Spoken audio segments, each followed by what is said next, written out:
My boyfriend told me to reject a $120,000 promotion because it would make him look bad. He said I need to decline the job and take a receptionist position instead. So I demoted him as an ex. Ryan and I had been together for 2 years. I worked at a pharmaceutical company as a research coordinator making $70,000 a year. He worked at his dad's plumbing supply company as a sales manager making $50,000.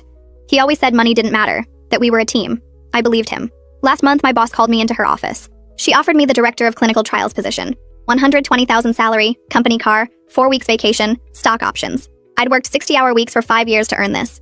Stayed late reading protocols, took weekend certification courses, flew to conferences on my own dime to network. When I told Ryan that night, his face changed. Not happy, not proud, something else. He said we should think about it carefully. I asked what there was to think about. He said a promotion like that came with a lot of stress and longer hours, that I was already tired from my current job, that maybe I should focus on our relationship instead of my career. I thought he was concerned about me burning out, but then he started listing other problems. His mom wouldn't understand why I made more than him. His brother would make jokes at Sunday dinners. His friends would think he was less of a man. He actually used those words, less of a man. He said I should consider how my success would affect his reputation. I told him his reputation wasn't my responsibility. That's when he got mean. He said I was being selfish, that relationships required sacrifice, that his ex-girlfriend understood the importance of letting the man be the provider. He brought up his ex-girlfriend who worked part-time at a flower shop, the one he always said was boring and had no ambition. Suddenly, she was the ideal partner. For a week, he sulked. Wouldn't celebrate with me, wouldn't tell anyone about my promotion. When my parents called to congratulate me, he left the room. When my sister sent champagne, he said it was excessive. He started forwarding me articles about women who regretted prioritizing careers over family. Stories about successful women who ended up alone. Statistics about divorce rates when wives earned more.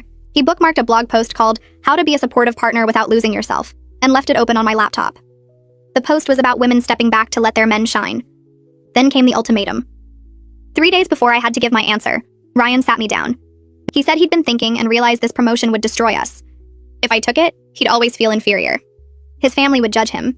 His coworkers would laugh behind his back. He needed me to decline. For us. For our future. He'd even called his dad's friend who owned a dental office. Got me an interview for a receptionist position. $35,000 a year but regular hours and no stress. Perfect for when we had kids. Kids we'd never discussed. I said absolutely not. He said I was choosing money over love. That I was materialistic and power-hungry. That no man would want a woman who needed to be the boss. That his mother warned him I was too ambitious. His mother who hadn't worked a day in her life and spent her husband's money on designer bags.